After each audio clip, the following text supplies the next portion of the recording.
the former Loudoun County Public Schools spokesman who has a new book, The Battle for Loudoun County, Inside the Culture War Between a Woke School Board and the Radical Right in America's Wealthiest Suburb. And that book goes on sale October 15th, and it is available where books are sold on pre-sale right now. Hi, Wade. Hello, Neil. How are you today? Good, thank you. Since 2000, I and WTOP listeners have known you as the spokesman for Loudoun County Public Schools. And this is actually the first time that I've ever read or heard your words where you are speaking for you.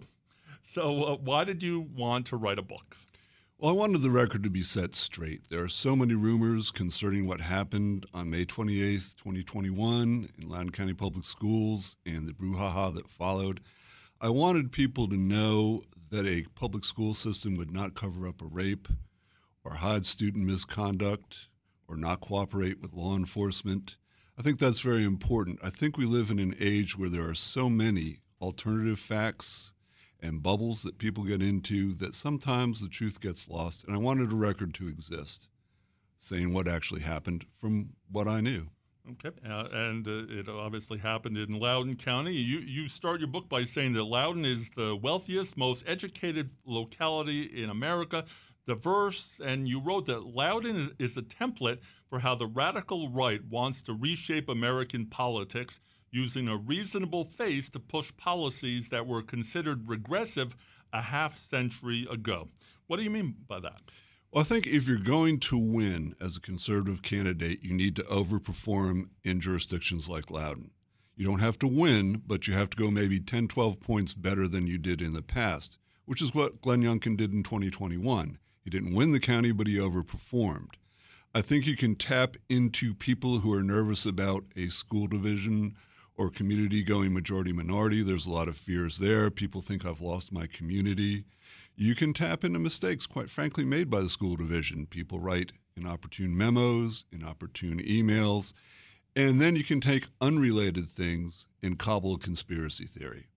And that's what people really want to think, is that somehow this big organization, which has 15,000 people, has this gigantic conspiracy going to poison the minds of the young. And nothing could be further from the truth. The most dedicated people you're going to find are in education. The most well-meaning people you're going to find are in education. They're not there to destroy young minds. But once a conspiracy gets rolling on social media, you're done. And I think we're seeing that right now in Springfield, Ohio. It doesn't matter what kind of facts you bring forth or disclaimers you have. Once you get rolling on social media down a certain alley, you're going to stay there. There was one particular incident in 2021. A high school student was accused of sexually assaulting a classmate in a school bathroom. He was arrested and transferred by the school system to another school where he was accused of sexually assaulting another classmate. And in between these events, the school board was approving a policy allowing transgender students to use bathrooms corresponding to their gender identity.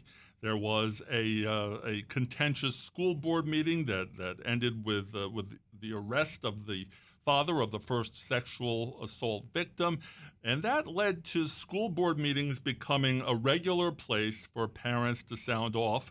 And when parents sounded off, that inevitably became social media posts, which, as you said, made Loudoun the center of culture wars. What was it like during that time as school board meetings went from being an event that the media typically ignored to something that local media staffed with a vengeance whenever a meeting was held? Well, vengeance is a good way to describe it. What happened was news directors would say, okay, Loudoun's the hot spot right now. We got to have a crew there. Well, you're the hot spot because you keep coming out. I mean, Fairfax is doing many of the same things we are. Prince William is doing many of the same things we are. What made Loudoun special was we had some political performance artists, some of whom came in from Fairfax and Prince William, who wanted to make a YouTube video, and I plead guilty. I upgraded the cameras and sound system in the school board meeting room, so it was a perfect place to make a YouTube video. They knew that if there was no news for the evening, the news story would become parents go crazy at school board meeting, film at 11, here's the teaser, somebody's shouting into a microphone, usually a couple of bleeps. And people knew. It was very well scripted and orchestrated. If you went outside the meeting room, people were actually giving out scripts, telling people what talking points to hit. The school board meeting that broke down into absolute chaos June 22nd, 2021, we caught people bringing eggs into the room. And the money shot that night was going to be egging the school board as they left the dais, because they knew going in that we weren't going to make it through public comment. People were going to say outrageous things, people were going to get boisterous, and the school board chair was going to have to call public comment short. Now, I know that there are limits to what you can say about any incident. Tell me a little bit about the constraints that you, as a public spokesperson, and what the school board, what are they allowed to say? They, if they told what they knew, then wouldn't the contentiousness stop? I don't think so. First of all, you have to consider the Family Educational Rights and Privacy Act, FERPA, which is a federal law that says you cannot discuss student records, including student discipline, including involuntary transfers. That's part of a private record that only a parent or a student over the age of 18 can reveal. There's also a part of the Code of Virginia called Students that protect student records. So there's very limited things that you can do. Now, on the May 28th incident, we didn't know that day that it was an assault. That's a determination that wasn't made until July 8th when the sheriff's office arrested the individual. As a school division, you cannot make a law enforcement designation like assault. And that came up in my trial. We have to be very careful because you have to protect the law enforcement investigation, and you can't tell the school board all the details because they eventually are going to have to assign consequences in this. You can't bias them because you could negate any action they would take in the future. So it's a very fine line between privacy and what the public has to know. What May 28th so contentious was we had a member of the community come into the school, cause a great disturbance. 4 sheriff's office cruisers were called to the high school in question, Stonebridge. It's in the middle of a suburban area. If you see 4 cruisers with lights on outside a high school, and you're going to immediately think the worst, the kids are texting out. We had to get out a message based on what we knew. And what we knew is a community member had created disturbance. Law enforcement was called. There was no danger to the general student body. So that's what we put out that day. Obviously, there was a lot of disagreement over what the message that was put out. And your book goes into full detail about what happened during the incident and what the school board and what you and what the sheriff's department, all the discussions that you had there. So in terms of the specific incident, I will refer people to your book to learn about that. I will tell you that, and as you obviously know, a juvenile court judge ruled that the boy was responsible for both sexual assaults, and he was sentenced to a residential treatment facility until he turned 18. He turned 18 and was released this past November. Do you care to opine on what you thought about how the case was handled in the court of law as opposed to the court of public opinion? I think the grand jury report buried the lead. The lead was on page 18. The lead was that the sheriff's office and the school division did cooperate. I think you could add on to that the court services division made some bureaucratic errors that were pretty unforgivable, sending a message to an administrator that hadn't been in that position in 7 years. What happened was the adults in the room did not get together and communicate. So you're not saying that it was all you're not saying that the school board or the school system is completely blameless in this. Tell me a little bit more about that, about where, and I think that as we talked over the months, I think we described that there were a number of errors that were made and poor judgments. But I'm not sure that there was a crime committed. Can you just talk a little bit about that, please? I think there were errors of omission. I think the sheriff's office, when they arrested the young man on July 8th, should have told us. That's number one. And part of the Virginia General Assembly session this past year was a bill that says when a student or staff member is arrested in a school, you have to tell the school division immediately. That was number one. August 1st, the boy had a judicial hearing. He was ordered not to come back to Stonebridge. We weren't told. I think that would have changed his placement significantly. Scott Ziegler, who took a lot of grief as superintendent at the time, eventually said he was going to streamline the alternative placement. And I think that would have helped in this case a lot. I think probably the boy should have been in an alternative placement, but we didn't know all the facts. We didn't know a lot of the facts until 2 days before school started, at which time we were at warp speed trying to get the school year started, and things got lost.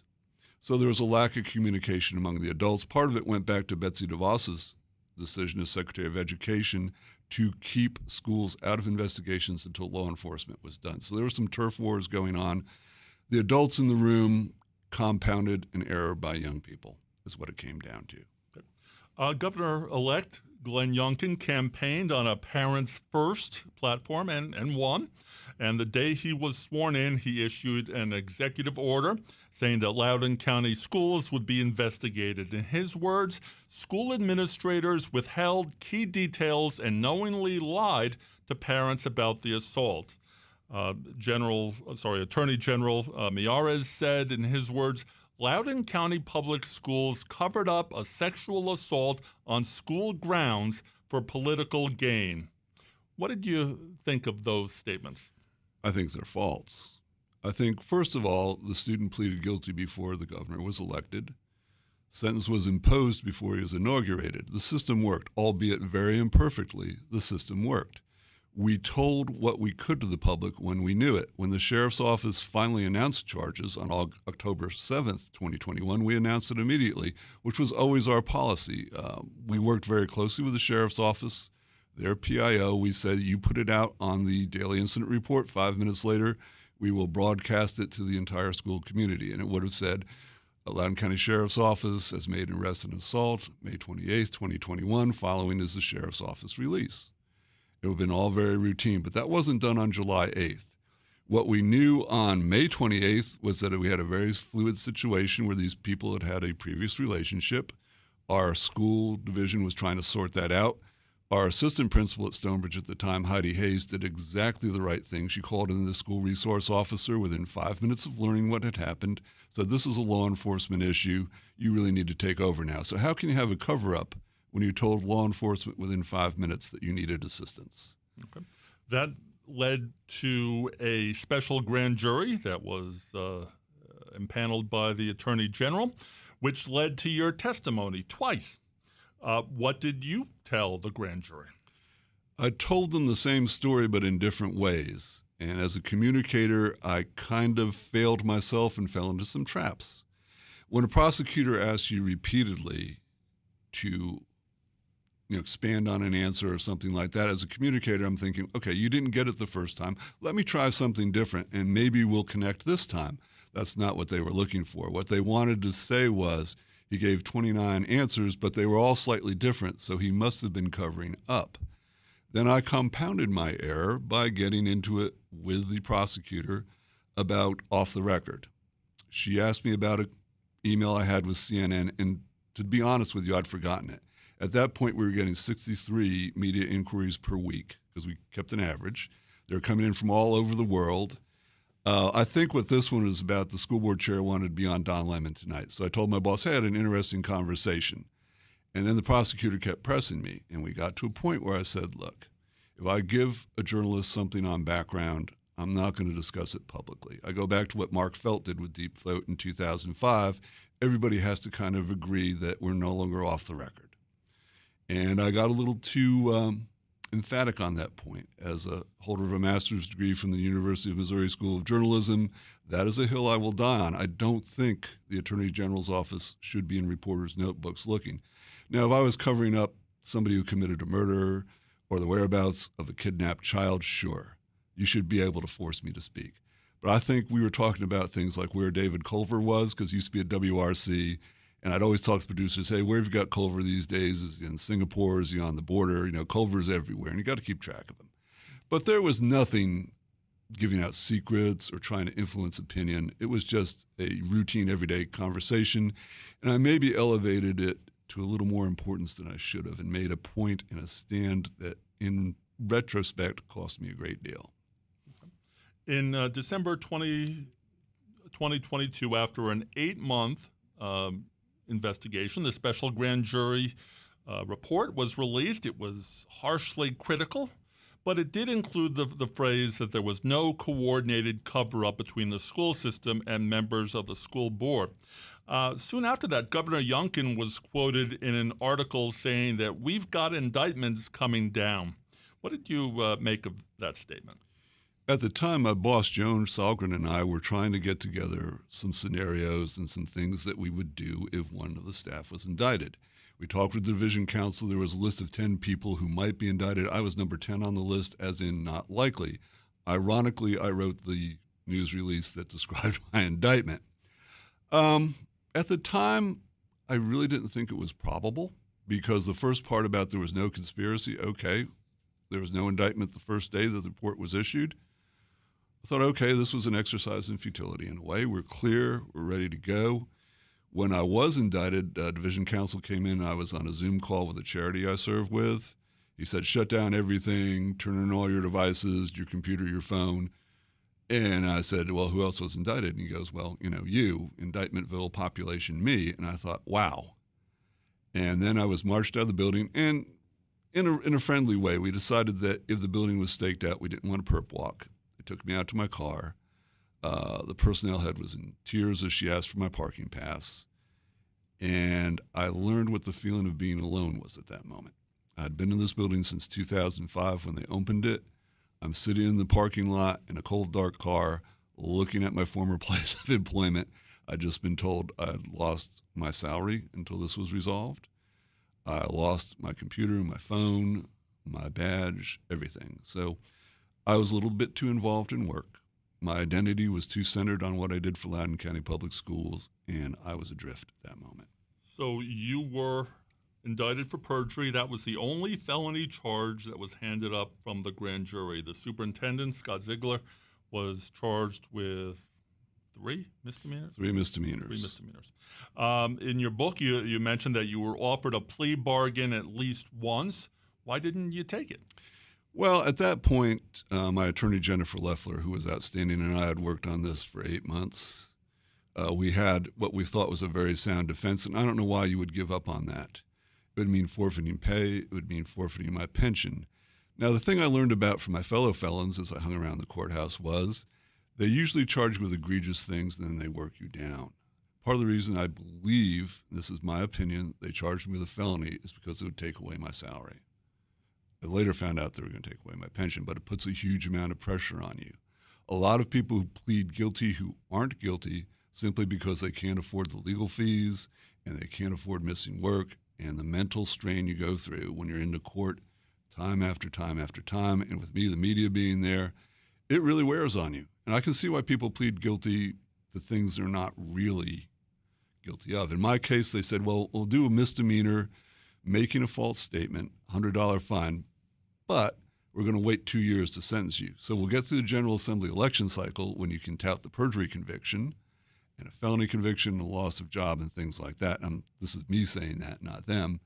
And then we'll basically let it slide for nothing. Well, you had a jury of your peers, and you were found not guilty of perjury. What was it like waiting for the verdict to be read? And what was it like when Judge Douglas Fleming told you you are free to go, sir? We felt confident. I think when they came back in after an hour, we felt like we've probably won, because if they really had to agonize over the decision, we wouldn't have got a verdict that quickly. I later found out that basically the trial was over after the first day. They did not follow the opening arguments. My name was rarely mentioned during my trial. I felt like a spectator in my own trial. They were trying to try the school division through me as a surrogate. So we felt confident. Right before the verdict was read, my attorney, Jennifer Leffler, turned to me and said, we've won. And, it was the bailiffs and all came over and shook my hand, and I felt very supported at that moment. But I think we knew it was anticlimactic. There was a meeting with Loudoun County Public Schools officials, in which it was decided that that you would no longer be the voice and face of Loudoun County Public Schools. What was that like? It was actually a relief. At that point, I couldn't see going back out there because I'd be a distraction. If I was there for the opening of the school, they say, well, fresh off his perjury trial, here he is. And I didn't want that. I had told my boss the previous year that I'd retire December 2022, and I wanted to hold to that.